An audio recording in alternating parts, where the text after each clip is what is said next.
ماہ ربیع الاول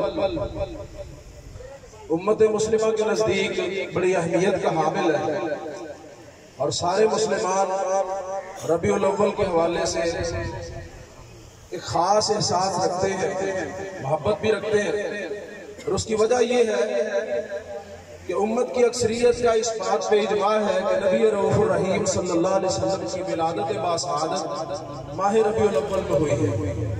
میں نے صرف چند باتیں کرنی ہیں، آپ دوستوں نے ذرا تھوڑی سی توجہ فرمانی۔ ماشاءاللہ آپ نے نعت سنی بیٹے مدنی سے، اور عابد الرحمن عابد صاحب نے بہاریں لگائی، جمعے میں بھی آپ نے ماشاءاللہ خوب پنجابی خطبہ سنا، اور بعد میں بھی 2 شعر پنجاب ہیں، انشاءاللہ اللہ رحمت فرمائے۔ تو میری چند گزارشات ہیں، توجہ طلب ہے، تھوڑی سی آپ نے توجہ فرمانی۔ ربیع الاول کے حوالے سے لوگ یہ سمجھتے ہیں، جو وہ امت کا اجماع ہے کہ آقا علیہ السلام کی ولادت باسعادت ہوئی ہے۔ تاریخ میں اختلاف ہے، اور بعض بزرگوں نے مہینے میں بھی اختلاف کیا۔ پیر عبد القادر جیلانی رحمہ اللہ جو اہل حدیثوں کے ولی الحمدللہ، انہوں نے کہا کہ 10 محرم کو آقا کائنات علیہ السلام کی ولادت ہوئی ہے۔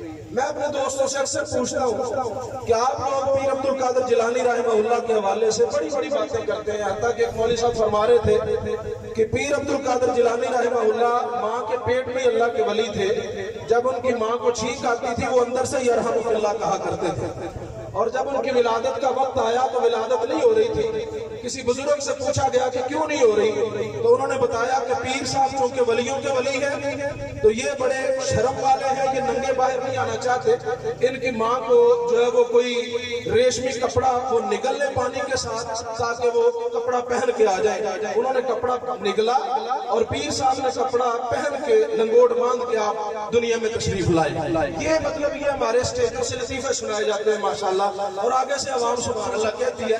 اللہ ایسی عوام کو بھی ہدایت دے اور اللہ سنانے والوں کو بھی ہدایت دے۔ میں کہتا ہوں کہ آپ پیر صاحب کے حوالے سے اتنا کچھ کہتے ہیں کہ وہ ماں کے پیٹ میں سب کچھ جانتے تھے، انہوں نے 10 محرم جو ہے وہ آقا کی ولادت کا دن قرار دیا ہے، تو پھر 10 محرم کو یہ جلوس کیوں نہیں نکلتا؟ پھر عید میلاد النبی 10 محرم کو ہونی چاہیے نا۔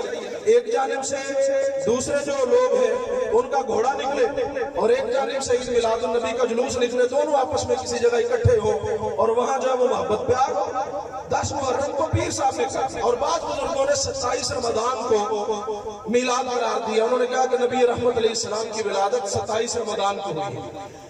اچھا، بہرحال ان ساری باتوں سے ربیع الاول پہ اکثریت کا اتفاق ہے، لیکن ربیع الاول کی تاریخ میں اختلاف ہے، اور کتنا اختلاف ہے۔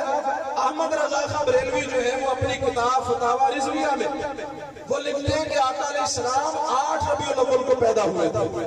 میرا خیال ہے جلوس 8 کو نکلنا چاہیے۔ امت کی اکثریت جو ہے وہ کہتی ہے کہ 9 ربیع الاول کو نبی رحمت علیہ السلام کی ولادت ہوئی، اور 9 ربیع الاول کی جو ہے وہ سینکڑوں دلائل ہیں اس بات کے۔ محمود پاشا فلکی جو ماہر فلکیات ہے وہ کہتے ہیں کہ نبی رحمت علیہ السلام کی ولادت 9 ربیع الاول کو اس لیے کہ آقا کے دن پہ بھی اتفاق ہے کہ آقا سوموار کو پیدا ہوئے ہیں، سال پہ بھی اتفاق ہے کہ عام الفیل ہاتھیوں والا سال جو تھا، جس سال ہاتھی ابرا لے کے آیا تھا اس سال پیدا ہوئے۔ ہاتھیوں والے سال ربیع الاول کے مہینے میں 4 سوموار کے دن ہیں، 2 ربیع الاول، 9 ربیع الاول، 16 ربیع الاول، 23 ربیع الاول، 12 کو سوموار کا دن آیا ہی نہیں، اس لیے 12 کو ولادت ہے ہی نہیں۔ اور بہت سارے کچھ عامت الناس میں جو مشہور ہے وہ ہے کہ 12 ربیع الاول، اور یہ 12 ربیع الاول میلاد، 12 میلاد یہ چند سال سے مشہور ہے۔ آپ چند سال پیچھے ماضی قریب میں چلے جائیں، 50 60 70 سال پیچھے چلے جائیں، آپ کے پاکستان میں 12 وفات منائی جاتی ہے۔ یہ ہمارے بزرگ جو ہیں وہ جانتے ہیں 12 وفات کی چھٹی ہوتی تھی۔ یہ تو پھر اہل حدیثوں نے بتایا کہ بھائی وفات مانتے نہیں ہو، مناتے کیوں؟ تو انہوں نے کہا کہ ٹھیک ہے وفات نہیں ہے، میلاد کر لیتے، تو 12 میلاد کیا گیا۔ پھر 17 ربیع الاول بھی منقول ہے، 22 ربیع الاول بھی منقول ہے، 27 ربیع الاول بھی منقول ہے۔ تاریخ میں اتنا اختلاف ہے میرے بھائیوں، یہ اختلاف اس بات کی نشاندہی کرتا ہے کہ اگر یہ چیز واقعی دین حنیف کا حصہ ہوتی تو اس کی تاریخ میں اختلاف نہ ہوتا، اگر یہ واقعی جو ہے یہ شریعت کا حصہ ہوتی اس میں اختلاف نہ ہوتا۔ عید الفطر جو ہے بچے سے پوچھے وہ بتائے گا یکم شوال کو ہے، عید الاضحیٰ بچے بچے سے پوچھے بتائے گا 10 ذوالحجہ کو ہے. اگر یہ بھی عید ہوتی تو اس پہ اتفاق ہوتا, ایک ہی تاریخ پہ اوپر پوری امت جو ہے وہ جمع ہوتی, اور اس تاریخ کو نبی رحمت علیہ السلام نے ہدایات دی ہوتی کہ کیسے منانا ہے. اگر آقا نے عید الفطر کے آداب بتلائے ہیں, عید الاضحیٰ کے آداب بتلائے ہیں, قربانی کے آداب بتلائے ہیں, حج کے آداب بتلائے ہیں, نماز کا طریقہ بتلایا ہے, جناب روزے کا طریقہ بتلایا ہے, کھانے پینے کا طریقہ سمجھایا ہے, اٹھنے بیٹھنے کا, چلنے پھرنے کا, پہننے کا, گھر میں آنے کا, گھر سے نکلنے کا, مسجد جانے کا, مسجد سے نکلنے کا, آپس میں میل جول کا, زندگی کے ایک ایک گوشے میں اگر میرے نبی نے رہنمائی فرمائی ہے تو اللہ کی قسم اگر یہ چیز بھی دین کا حصہ ہوتی میرے نبی ضرور رہنمائی فرماتے. اور میں اعلان مرکزی جمعیت اہل حدیث اور اہل حدیث یوتھ فورس کے سٹیج سے یہ بات برملا کہہ دینا چاہتا ہوں, اللہ کی قسم ہے ہم عید میلاد النبی اگر نہیں مناتے تو نبی کی محبت میں نہیں مناتے.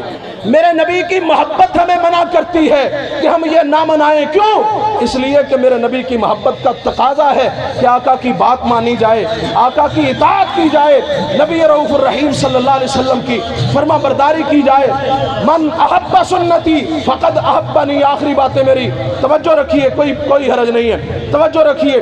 من احب سنتی فقد احبنی, فرمایا جو میری سنت سے محبت کرتا ہے, جو میرے طریقے سے محبت کرتا ہے, حقیقت میں وہ میرے ساتھ محبت کرتا ہے. اور یاد رکھیے محبت کرنے والا یہ نہیں کہتا کہ پہلے قولی آئے گی فعلی آئے گی پھر بتاؤں گا. محبت کرنے والا یہ دیکھتا ہے یہ میرے نبی نے کام کیا ہے میں کروں گا. مجھے بڑا افسوس ہوا, پچھلے دنوں ایک مفتی صاحب کہہ رہے تھے ہم رفع الیدین اس لیے نہیں کرتے کہ آقا علیہ السلام کی کوئی قولی حدیث موجود نہیں ہے. عمل ہے آقا, مفتی صاحب فرما رہے ہیں عمل ہے آقا کا, آقا نے کیا ہے, لیکن آقا کی کوئی قولی حدیث موجود نہیں ہے. میں کہتا ہوں جو محبت کرتا ہے. بھائی بیٹھ جائے, کچھ نہیں ہوا یار. سارے اب آپ تشریف رکھیں, کیا مسئلہ ہو گیا, سارے دوست تشریف رکھیں. میں کہتا ہوں سیدنا عبداللہ بن عمر رضی اللہ عنہ کے بارے میں آتا ہے. عبداللہ بن عمر رضی اللہ عنہ ایک جگہ سے گزرتے, وہاں وہ اس درخت کے نیچے کیلولہ فرمایا کرتے. شاگردوں نے پوچھا حضرت یہاں کیلولہ, کہنے لگے میں نبی رحمت علیہ السلام کے ساتھ یہاں سے گزرا تھا, اس لیے آپ نے کیلولہ فرمایا تھا, میں بھی آقا کی محبت میں کیلولہ فرمایا. آقا عبداللہ بن عمر رضی اللہ تعالیٰ عنہ ایک جگہ سے گزرے, وہاں سے تھوڑا سر جھکا کے گزرے. پوچھنے والوں نے پوچھا حضرت وجہ, کہنے لگے آقا کے ساتھ سفر میں تھا, آقا یہاں سے گزرے تھے, کوئی ٹہنی تھی, کوئی درخت تھا, میرے آقا سر جھکا کے گزرے تھے, محبوب کی ادا کو دیکھا ہے, میں بھی وہ کرنے پہ مجبور ہوں. اور ایک اور صحابی رسول مزنی رضی اللہ عنہ وہ فرماتے ہیں جو ایک ہی دفعہ ان کی ملاقات نبی رحمت علیہ السلام سے دور دراز سے آئے, آقا کے ہاتھ میں بیعت کی, مسلمان ہوئے. جب انہوں نے دیکھا آقا کے یہ بٹن کھلے ہوئے تھے, ساری زندگی انہوں نے اوپر والا بٹن بند نہیں کیا. پوچھنے والوں نے پوچھا کیوں نہیں کرتے, کہتے ہیں جب میں محبوب سے ملا تھا میرے محبوب کے بٹن کھلے ہوئے تھے. محبت اس بات کو کہتے ہیں, محبت اس بات کا نام ہے, وہ جان سے زیادہ محبت کرتے تھے. آخری بات عرض کروں, بات ختم کروں. خبیب رضی اللہ عنہ کو سولی پہ لٹکایا جا رہا ہے. کہنے والوں نے کہا خبیب کیا تو پسند کرتا ہے کہ تجھے چھوڑ دیا جائے اور تیری جگہ محمد صلی اللہ علیہ وسلم کو نعوذ باللہ یہاں سولی چڑھا دیا جائے؟ خبیب کہنے لگے ارے ظالمو تم یہ بات کرتے ہو, میں تو یہ بھی پسند نہیں کرتا کہ میں اپنے گھر میں بیٹھا ہوں اور میرے نبی جہاں موجود ہیں ان کے پاؤں میں کانٹا بھی چبھ جائے, مجھے تو یہ بھی گوارا نہیں ہے. محبت کے یوں جس نے دریا بہائے, دل ان کا بھی چھینا جو سر لینے آئے. یوں بندہ نوازی کے جوہر دکھائے کہ خود کھائے جو اور جواہر لٹائے. خوشی اپنی غیروں کے غم میں بھلا دی, دیا درد جس نے اسے بھی دوا دی. ہو لاکھوں سلام اس آقا پر, بت لاکھوں جس نے توڑ دیے. دنیا کو دیا پیغام سکون, طوفانوں کے رخ موڑ دیے. کیا حسن ہے ان کی صورت میں, کیا لطف ہے ان کی سیرت میں. جس دن سے چھیڑا ہے ذکر نبی, سب ذکر جہاں کے چھوڑ دیے. دو باتیں کرنا چاہتا تھا لیکن وقت اجازت نہیں دیتا. پھر سے انشاءاللہ آخر دعوانا الحمدللہ.